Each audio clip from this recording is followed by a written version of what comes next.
Thank you for joining Wars of the Roses as we continue with Part 2, Early Egyptian Civilization, from the Origin and Significance of the Great Pyramid by Staniland Wake. Chapter 2, Early Egyptian Civilization.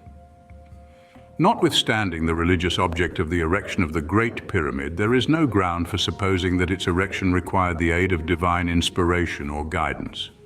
Professor Smith affirms, however, that the Great Pyramid measures are quite different from those used by the ancient Egyptians. They were the sacred measures of the Hebrews, but this people could not, according to Professor Smith, have been its builders, as they were dwellers in tents. Nor, on the same authority, were the Egyptians more competent. Their wisdom was not sufficient to enable them to design the Great Pyramid.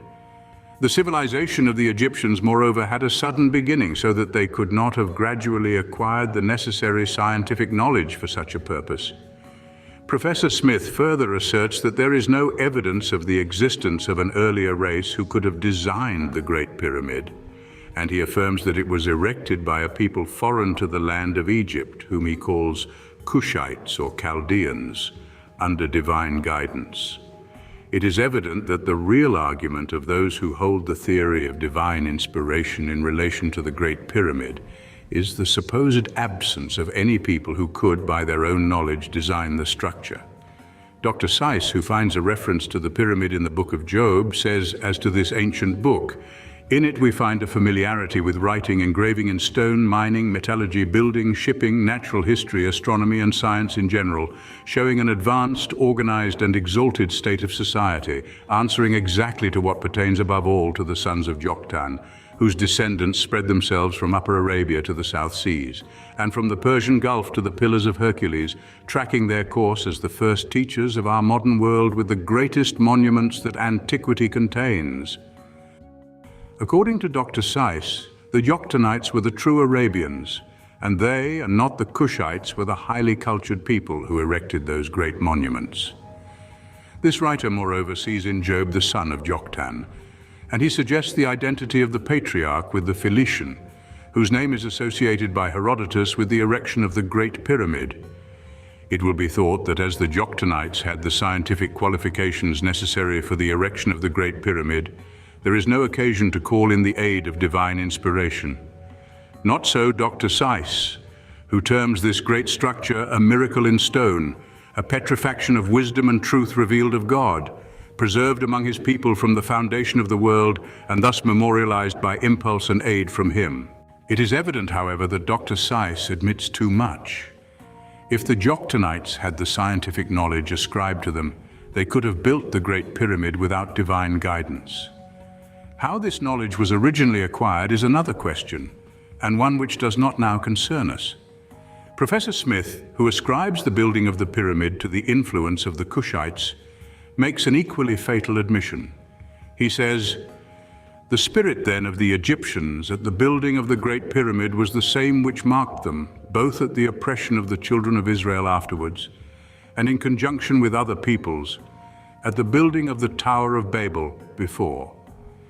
Insofar as the Egyptians could accomplish it in their new work on the banks of the Nile, and as they flattered themselves too for ages that they had accomplished it even to the full, the Great Pyramid was a resurgence in a new land, and with a community speaking a new language of their thwarted ideas in another place.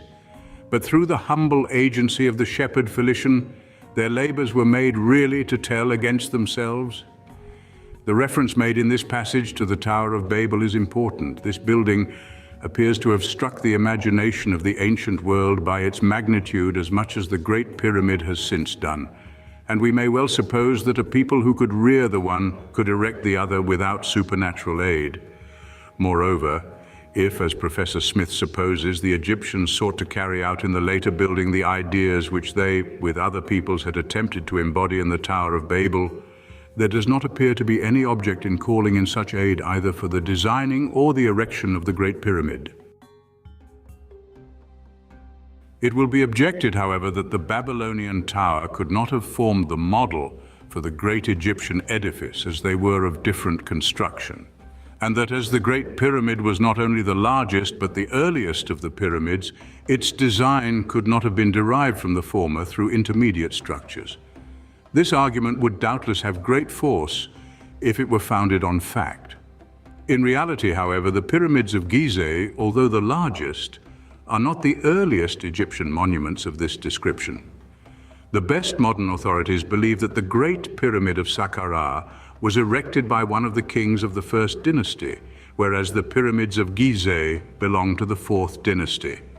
If that was so, the fact is of great importance, since the design of the Saqqara pyramid, as shown by its name of Pyramid of Degrees, evidently approaches that of the Tower of Babel.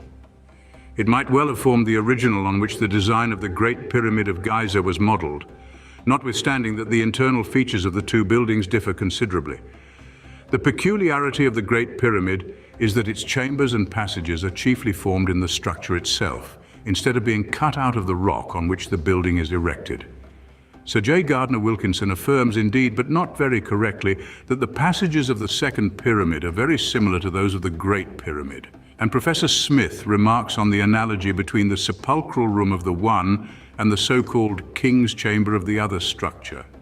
This latter authority thinks the analogy not real, however, as the King's Chamber is 140 feet above the ground outside and in the midst of worked masonry, or in a position where no pyramid was ever yet known to have any chamber, or to bury a man. While the large chamber of the Second Pyramid is excavated in rock and has its floor below the level of the ground outside, or in a position suitable to burying. The shape and position of the sarcophagus in this burial chamber, as compared with the coffer of the Great Pyramid, are said to weaken still further the analogy which Professor Smith considers to be finally disposed of by the fact, not to be overlooked, that while the chamber of the Second Pyramid is directly led to by the leading of the entrance passage and its conspicuously lined walls, the King's Chamber of the Great Pyramid is just as directly led away from by the entrance passage there, which seems rather to have been a blind and shield to it, and a diversion to all who would come to seek for that remarkable chamber. Hence, the chamber in the Great Pyramid, which is truly the representative of the larger one in the Second Pyramid, can be no other than that usually despised, but nevertheless very large, subterranean chamber which is excavated in the rock at the bottom of the long entrance passage, and equally with the chambers excavated in other pyramids must have been intended to be easily discovered and looked on as sepulchral, while the so-called King's Chamber of the Great Pyramid stands absolutely unique. From this point of view, it might probably be said that the Great Pyramid was, like other structures of the same kind, intended for a sepulchral monument, but that it had some other aim, denoted by the various chambers and passages which mark its peculiar internal construction. As a fact, however, the subterranean chamber of the Great Pyramid was never completely excavated, from which perhaps may have arisen the tradition that, owing to the opposition of the people, the body of Cheops, the royal builder, was not after all deposited in the tomb prepared for it. It is only in comparatively modern times that any doubt has been thrown on the sepulchral aim of the Great Pyramid, and we will see what light antiquity throws on the subject. But first, as to the period of its erection and the social and political condition which prevailed in Egypt at that epoch. The building of the Pyramids of Ghizeh is universally ascribed to the Fourth Dynasty, and that of the Great Pyramid in particular to Khoufou or Souphis, commonly known as Cheops, the first king of the dynasty. Monsieur Lenormand, in the 9th edition of his important work on the ancient history of the East, states that the first reigns of the Fourth Dynasty marked the culminating point of the primitive history of Egypt. The splendor and the internal richness of the country would appear to have been immense under these princes, and are sufficiently attested by their prodigious constructions. The limits of the kingdom extended as far as the First Cataract. The capital was always at Manofri or Memphis, and the center of the life of the empire was in its environs. The Egyptian monarchy was founded by Mena or Menes, who built the royal city of Manofri, that is, the good place or good port, and whose dynasty occupied the throne for 253 years. The kings of the Second Dynasty, which probably also belonged to the family of Menes, reigned during a period of 302 years, and it was succeeded by a native Memphite dynasty which endured for 214 years. The Egyptian monarchy had thus existed for more than 750 years, before the commencement of the Fourth Dynasty, a period which was amply sufficient for the development of the scientific and artistic knowledge necessary for the construction of even the Great Pyramid itself. An English Egyptologist, Dr. S. Birch, has given a very interesting account of the attainments of Egyptian civilization at that epoch. He says, architecture, as represented by the pyramids, had become an advanced science and reflected the geometric and theoretical knowledge of mathematics which their form and structure described for all future ages. The technical masonry was unrivaled, the finish admirable and unsurpassed by any later efforts of the Egyptian architect. The hardest materials, such as the granite of Siene, were hewn into the requisite form of the truest proportions, while the softer but more beautiful alabaster had been discovered and worked. In sculpture, a canon of proportion had been discovered and laid down for the human figure, and granite, diorite, and other hard stones conquered and molded into shape by the efforts of the chisel.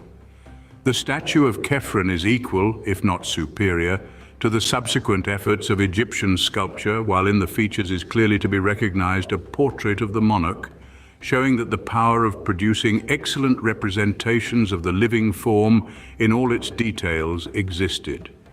In wood, even greater excellence was attained, for in that material the sculptor developed all his power. The wooden statue of the Museum of Boulak is an unrivaled work of ancient art. The bas-reliefs of the tombs are executed with a minute detail. The graphic system of writing was complete, the language perfectly represented by the hieroglyphs, which presented to the eye a lively picture on the painted wall of tomb or sepulchre, while the inscriptions show that the religion of the country was already reduced to a system, and the seasons marked by a regular calendar of festivals. The political organization had also attained a considerable degree of refinement. The court of Memphis swarmed with sacerdotal personages, prophets and prophetesses of the gods, and priests attached to the personal worship of the monarch. Scribes and secretaries were attached to the pharaoh. Superintendents were set over every branch of the public service. In private life, the Egyptian lord led a charmed life. His estate was cultivated by slaves, his household full of domestics. The barber, the waiting maid, the nurse appear as necessary adjuncts to his household as the steward who presided over the distribution and the clerk who checked the expenses of his daily life. Each priest or noble had in his establishment all the trades necessary for his ease and comfort: the glass blower, the gold worker, the potter, the tailor, the baker, and the butler. His leisure or ennui was charmed by the acrobat and the dancer, the harpist and the singer. Games of chance and skill were played either by him or in his presence. The chief occupation of the period, or at all events that most often represented in the tombs, was inspection of the farm. After particularizing the domesticated animals possessed by the noble of the Fourth Dynasty, the food he ate and the dress he wore, Dr. Birch continues, simple but elegant, furniture ministered to his requirements, stools, chairs, footstools, couches and headrests or wooden pillows, the use of these rests is still retained in Africa, appear in the furniture of his elegantly built house. He enjoyed all the pleasures of existence and delighted more in the arts of peace than war. This view of early Egyptian society agrees with the statements of other writers. Monsieur Lenormand affirms that the representations on a tomb of one of the great officers under the Third Dynasty show us the Egyptian civilization as completely organized as it was at the date of the conquest by the Persians or of that by the Macedonians, with a physiognomy perfectly individual and the marks of a long anterior existence. The inhabitants of the valley of the Nile had then not only the same species of domestic animals as those which they took with them in their migrations, but certain species of indigenous mammalia which we find only in a savage state, although the only beast of burden is the ass, neither the horse nor the camel being yet known. According to Sir J. Gardner Wilkinson, indeed, the Egyptians of the Fourth Dynasty had the same settled habits as in later times. We see no primitive mode of life, no barbarous customs, not even the habit so slowly abandoned by all peoples of wearing arms when not in military service, nor any archaic art. But what was the condition of the Egyptian civilization 750 years earlier at the commencement of the first Memphite dynasty? Menes, the founder of the dynasty, is said to have diverted the ancient course of the Nile and to have constructed a colossal dam to keep back the river so as to form a site for his capital, a work which still continues to regulate the waters of that region. The city of Memphis with the neighboring towns became, says Monsieur Lenormand, quoting Monsieur Maspero, the home of Egyptian civilization. It was at Memphis that literature developed and flourished. At Memphis, in the palace of the kings, that the exact sciences were cultivated with the greatest care. At Memphis, finally, that the plastic arts produced their chefs d'oeuvre.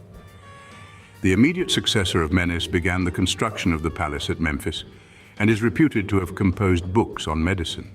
The name of the succeeding monarch is given as the constructor of one of the pyramids of Saqqara. During the reign of the fifth monarch of the dynasty, several chapters of the Book of the Dead are said to have been found, and also a treatise of medicine, of which the text has been preserved to us in the medical papyrus at Berlin. Menes himself is referred to in official history as the perfect type of a monarch, a constructor, a legislator, and a conqueror. The priests whose power he had broken represented him as a corrupter of the simplicity of primitive manners and the introducer of habits of luxury and effeminacy, among them being that of reclining on a bed or couch at meals. To one of his successors, the second king of the second dynasty, is ascribed the erection of the great pyramid of Saqqara, known as the Pyramid of Degrees, which must have long preceded the larger structure at Gizeh. The form, and especially the underground arrangement of the former structure, are evidence of its great antiquity, as they reproduce many of the features of the Egyptian tombs of the early Memphite period.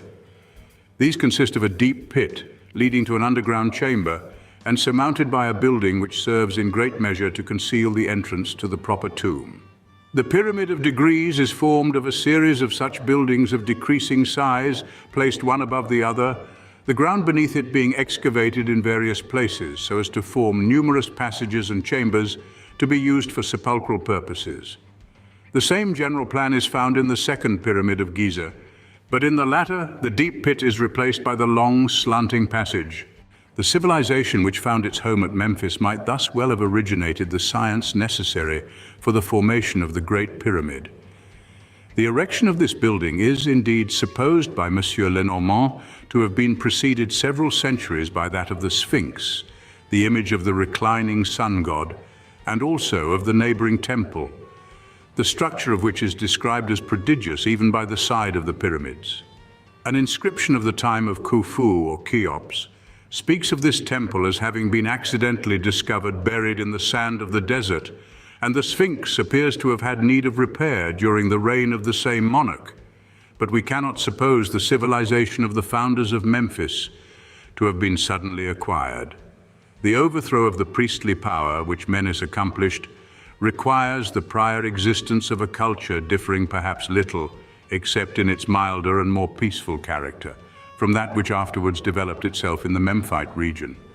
Sir J. Gardner Wilkinson says indeed that all the facts lead to the conclusion that the Egyptians had already made very great progress in the arts of civilization before the age of Menes, and perhaps before they immigrated into the valley of the Nile. Menes himself was a native of Teni, or Tinis, the chief city of that part of Upper Egypt, in which the priestly authority had established its supremacy. In this region, numerous cities existed before the foundation of Memphis. It was, says Lenormand, the country of the great prehistoric sanctuaries, seats of the sacerdotal dominion, which played the most important part in the origin of civilization. The people themselves were known as Cheops, the servants of Horus, the national god par excellence of the Egyptian people, and after death they were said to become the conductors of the bark of the sun in his celestial voyage, and the cultivators of the happy fields of the other life. Monsieur Maspero affirms that to this prehistoric race belongs the honor of having constituted Egypt such as we know it from the commencement of the historic period. At first divided into a great number of tribes, they commenced by establishing at several points small independent states, each of which had its own laws and worship. They founded the principal cities of Egypt and established the most important sanctuaries. These primitive inhabitants of the Nile Valley may have been less highly cultured than their descendants of the Great Pyramid epoch, but as they possessed the hieroglyphic form of writing special to the Egyptians, they must have been already considerably advanced in civilization. Monsieur Maspero supposes that when they first settled in Egypt, the sands of the desert covered all the soil which was not affected by the yearly inundation of the Nile. He adds, however, that little by little the newcomers learnt to regulate the course of the river, to embank it, to carry by means of irrigating canals fertility into the most distant corners of the valley. Egypt rose from the waters and became in the hand of man one of the countries the best adapted to the peaceable development of a great civilization. Thank you for watching, and please don't forget to share, like, subscribe and comment, and if you can, please consider donating to Wars of the Roses. Links to PayPal and Patreon are in the description. Thank you so very much.